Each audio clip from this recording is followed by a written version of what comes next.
looks like a spaceship.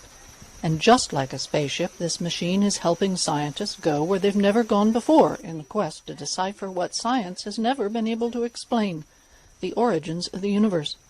They can confirm the existence of the smallest particles that theoretical physicists have predicted, and accelerate protons, one of the building blocks of atoms, to nearly the speed of light.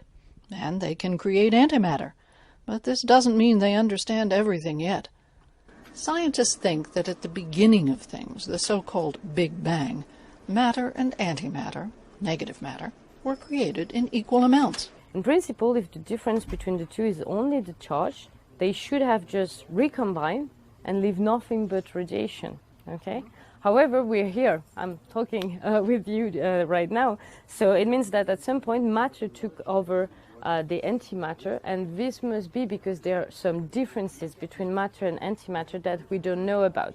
Searching for those differences is one of the tasks for the people at CMS, the Compact Muon Solenoid, one of 4 main research points around the Large Hadron Collider at CERN.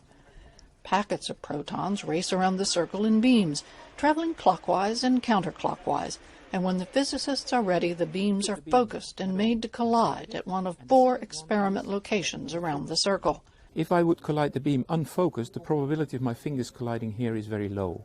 And then on either end of the experiments, we will switch on focusing magnets so that the beam squeezes into a small dimension, and therefore the probability of collision increases.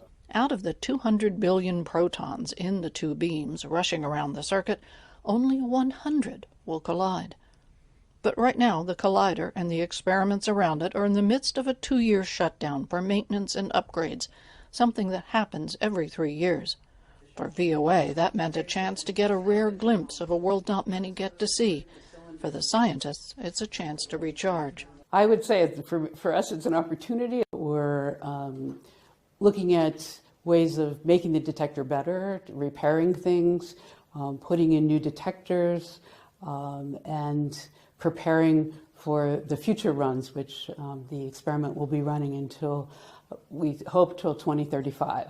The CMS collaboration includes some 4,000 scientists from more than 50 countries from all over Europe, from India, China, Korea, Egypt, other parts of the Middle East, and Russia. McBride says that while the scientists love when the experiments confirm their predictions, they also love it when things don't match up, because that might be saying something very fundamental about how the universe is put together, because many things cannot yet be explained. Penny Dixon, VOA News, Geneva.